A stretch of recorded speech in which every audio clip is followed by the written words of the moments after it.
Assalamualaikum warahmatullahi wabarakatuh.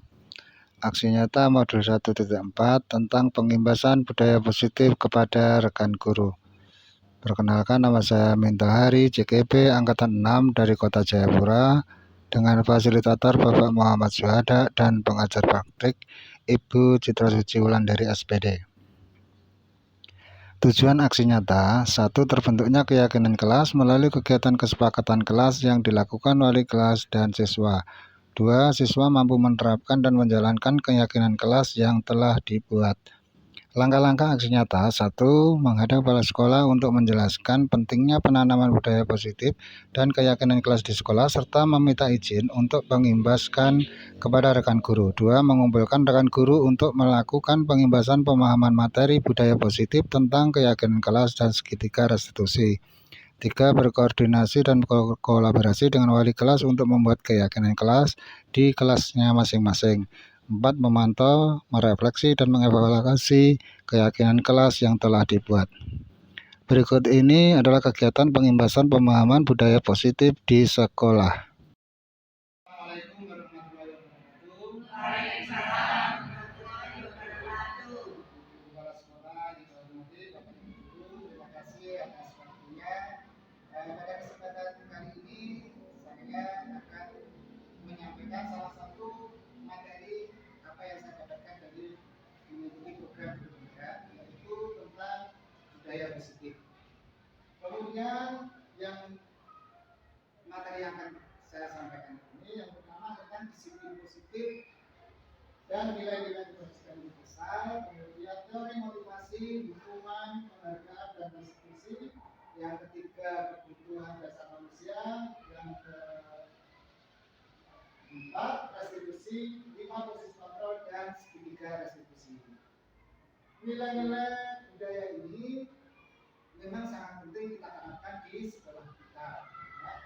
Baik, kita mulai dari yang pertama tentang disiplin positif dan nilai-nilai kebajikan universal. Yang pertama tentang disiplin. Makna dari disiplin ini adalah belajar mengontrol diri dengan menggali potensi kita agar tercapai tujuan dunia, yaitu sesuatu menjadi seseorang yang kita inginkan berdasarkan nilai-nilai yang kita hargai. Kemudian nilai-nilai kebajikan universal.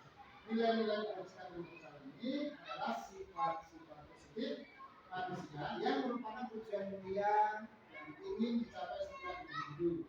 Nilai-nilai tersebut bersifat universal dan lintas bahasa, suku, bangsa, agama maupun latar belakang.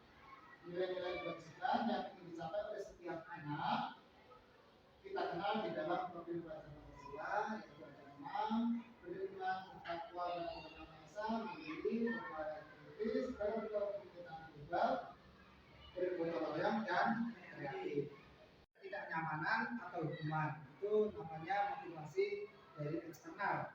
Kemudian yang kedua, untuk mendapatkan imbalan dari orang lain atau institusi, itu motivasi dari eksternal juga. Kemudian yang ketiga, untuk menghargai diri sendiri.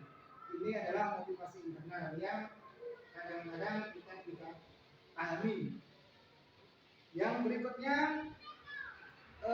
dihukum dengan penghargaan. Jadi sebetulnya penghargaan itu sama artinya dengan hukuman juga, hanya beda bentuknya. Ya.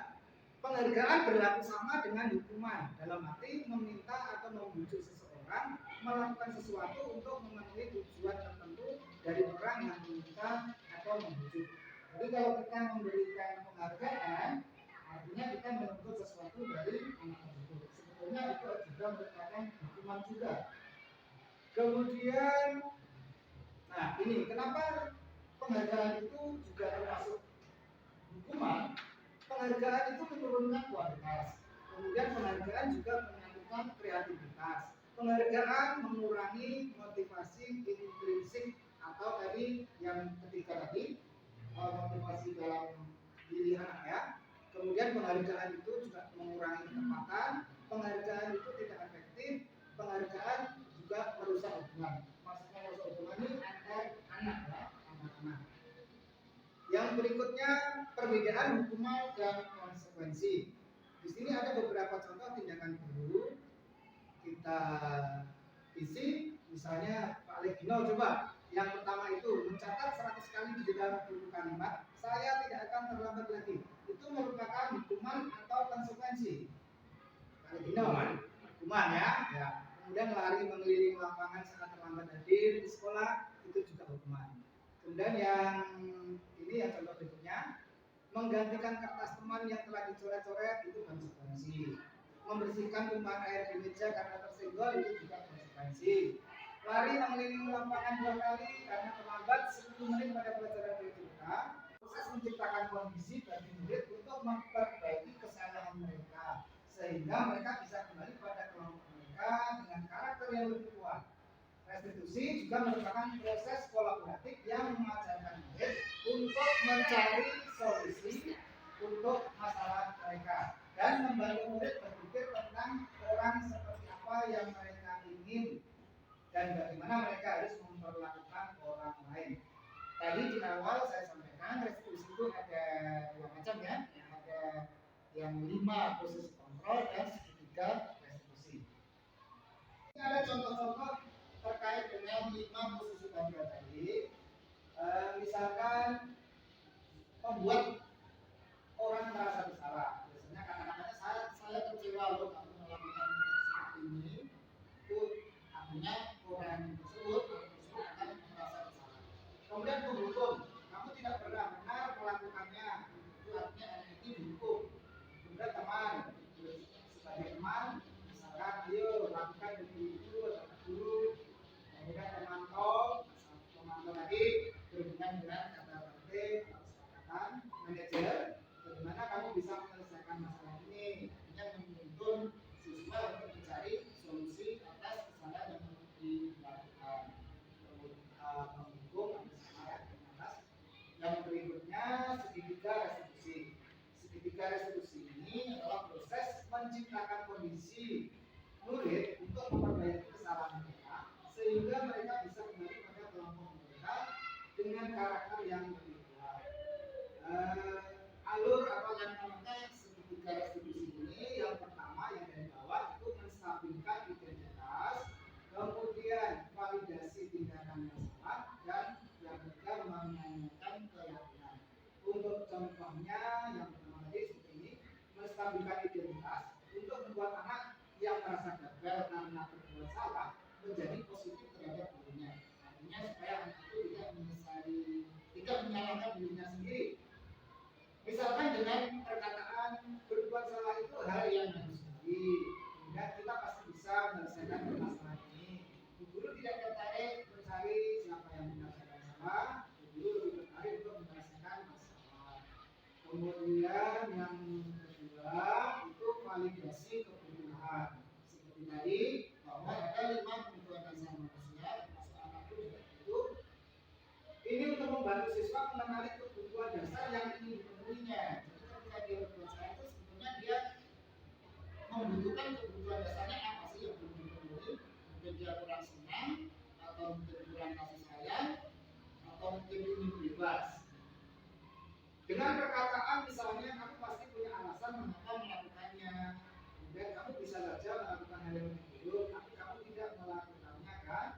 Kemudian maukah kamu belajar cara lain untuk mendapatkan yang kamu butuhkan tanpa harus mengumpul? Itu adalah validasi kebutuhan. Jadi mengidentifikasi sebetulnya kebutuhan dasar apa yang belum dipenuhi si anak itu. Yang ketiga, menanyakan keyakinan. Karena melihat kesalahannya dihubungkan dengan norma sosial dan nilai-nilai yang mendasari manusia berinteraksi dengan orang lain. Misalkan yang berkata, apa nilai-nilai yang kita percaya di sekolah kita? Apa kata penting yang sudah kita sepakati di kelas ini? Kemudian apa yang kita rasakan ketika melakukan itu? Ya, kemudian Bapak Ibu materi tentang budaya positif. Harapannya kita semua mudah-mudahan di sekolah ini kita bisa menerapkan budaya positif untuk meningkatkan mutu pendidikan di sekolah kita. Terima kasih. Assalamualaikum warahmatullahi wabarakatuh. Waalaikumsalam warahmatullahi wabarakatuh. Demikian aksi nyata yang telah saya lakukan. Terima kasih, salam dan bahagia.